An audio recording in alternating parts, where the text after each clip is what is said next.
Hi, beautiful soul. This is Hanneke from Twin Soul Alchemy. Welcome to this channel on blossoming on the twin flame journey. It feels a little ironic to say blossoming on the twin flame journey right now because what I'm about to share is raw and real, and I don't feel that I'm blossoming at all for the moment. I'm going to share with you where I am on my own personal journey, my own twin flame journey, the real deal, what is really happening. I'm not doing it from a place of pain or a place of wanting sympathy. I'm doing it because I like to show you that being on a spiritual journey isn't linear. You can have periods, even longer periods, where you feel good, where you feel stable, where you feel like everything is flowing, is going according to the divine plan.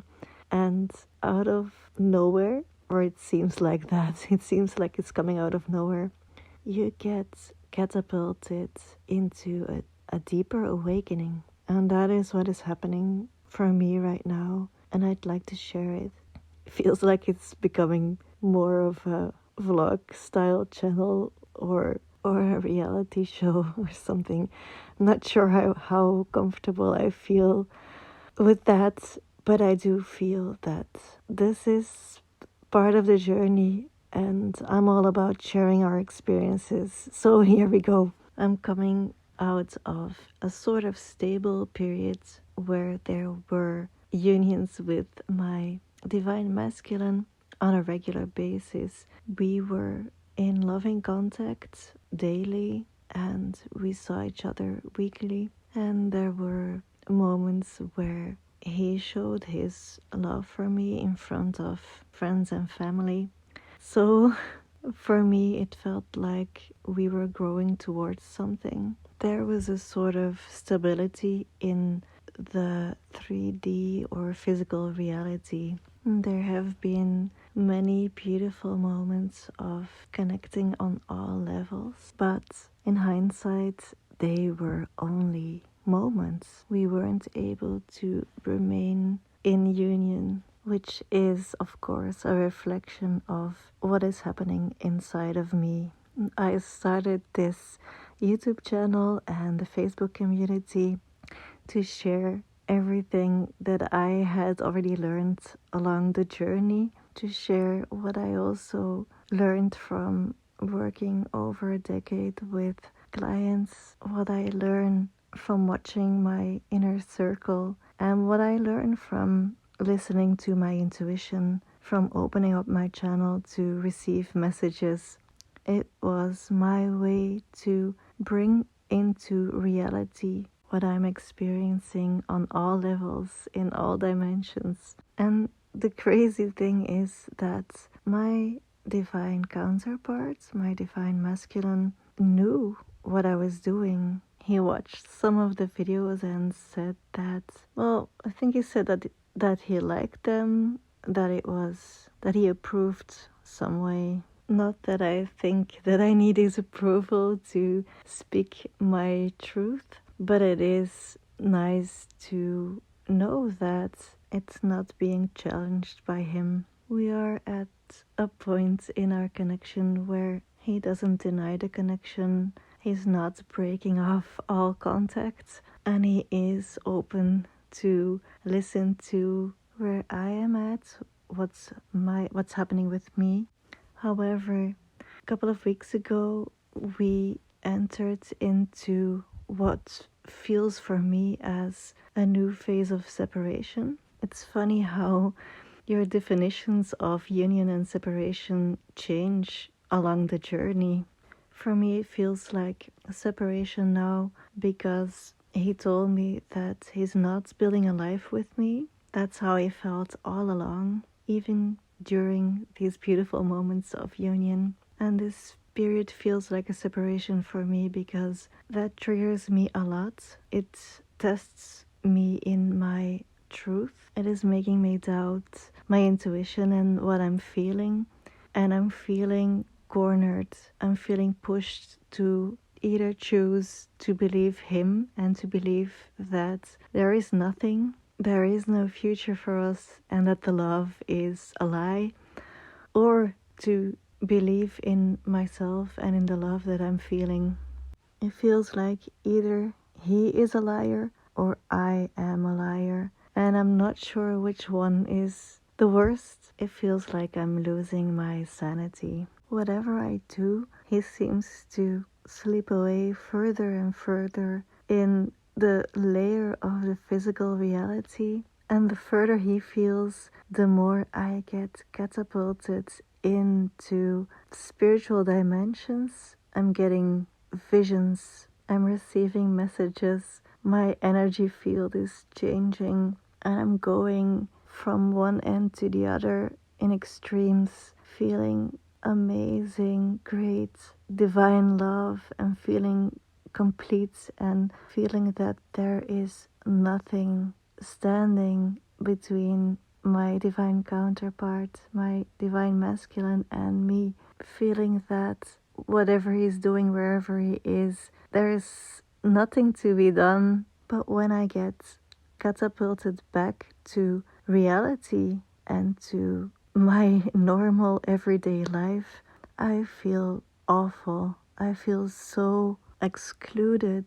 I feel like everyone around me is blind for what is really going on, and they are just so happy to go along with it. I feel like a huge part of me and a huge part of the world or of life is being ignored.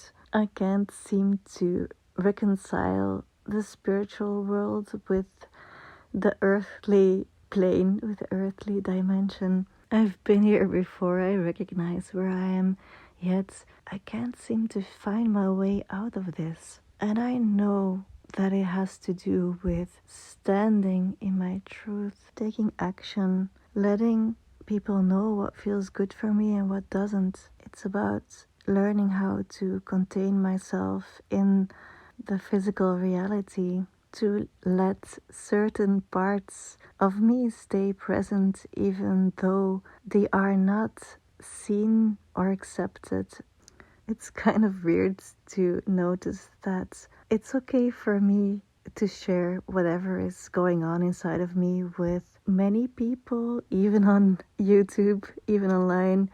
But when it comes to my twin flame with my divine counterpart, it is so hard to communicate, to be transparent. He is an immediate mirror for whatever I am communicating, and it doesn't even have anything to do with words. He responds to my energy, and whenever I'm coming from an ego wound, I'm getting a wall. Then he just immediately shuts down. Because, of course, that's how it works between twin flames. You have the same wounds, but you have opposite coping mechanisms. And it's just very challenging not to get triggered and to offer yourself emotional safety so you can communicate and show yourself as you are. It made me pull up a wall as well. I stopped communicating my truth about our connection, about what I sense and feel in this connection, in the spiritual and energetic dimensions. And now I realize that it just doesn't work that way. If I can't put myself in the world, if I can't contain my energy in the world, then my divine masculine can't find me. And it feels like he's disconnecting, but it's also me who is disconnecting from my essence. And so the last couple of days in the contact with my divine masculine, I've been letting him know what feels bad or wrong for me, instead of being this loving divine feminine who can accept anything. Divine feminine who will just accept anything that he wants to give me. Because of course I can love anything that he wants to give me. I can love everything about him. But that doesn't mean that what I experience, what I see, what I feel is not important. I also have to be present in this connection as I am. And that means that sometimes I say, this doesn't feel good. It's not supposed to go this way. These are things that, from an emotional level, from an ego level, I've learned a long time ago in regular relationships how to manage this, how to be present, how to take space. It's not about that. It's about expansion, about expanding to become this divine spiritual being, and how to embody this on this earthly plane and in the connection with a twin flame. It's about learning to become this beautiful vessel of unconditional divine love. And that means taking space, containing your divine energy, and pouring it in an earthly mold. This is hard for me. It's so much easier in the physical presence of my divine counterpart because he's very grounding. He can be deeply present. And when we connect from the heart, we bring out the best in each other and we balance each other out. Like I always say, I believe that the twin flame journey is an inner process, and it is a spiritual awakening or a deeper awakening, but also the physical presence and communication with your divine counterpart is an essential step in this process. And I feel like it is often denied, this part of the truth. It is in this communication, in this physical connection, that you learn how to embody this grand love, this divine love. Divine feminines, they create in the spiritual dimensions and they let it stir and simmer. And when it is ready, they have to put it into reality by practicing. And your twin flame is the best mirror, the best barometer. Phases of separation are also crucial. It's there that the stirring and cooking inside the divine feminine happens. And when the dish is ready, you can open your heart, allow your new reality, the new version of yourself, to take shape, and let everything unfold as it should unfold. It feels kind of vulnerable for me to share this while I'm in this process, yet the best time to report on how it feels is when you're in the middle of things. I've told my divine masculine about the visions that I'm getting about us, how we work together energetically, that I feel that we should connect from the heart, that I feel like I'm losing him to the physical plane, that it's the only thing that is still showing to me, that I still feel that our purpose is to embody divine love together because it's so powerful together, and that I'm struggling, that I'm fighting the connection, that I want to leave it all behind, but I feel that I can't, and it frustrates me that he seems to have this option. I'd like to say that I'm choosing this every day consciously, but that's not true for the moment.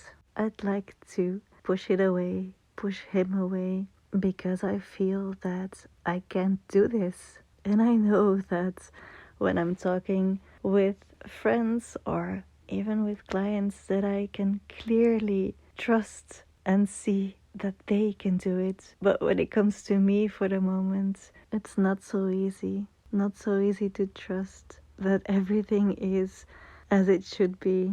I shared all of this in an audio recording, and he listened to it and he let me know that he heard me, and that's it, and it's okay.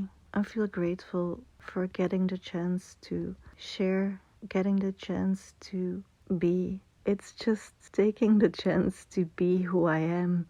Even though I'd like to sometimes be stronger, less emotional, more advanced on my spiritual journey, I'd like to be more of what he desires me to be, but I'm not. I'm just me. I don't know what's going to happen in the future. I don't know how my journey will continue.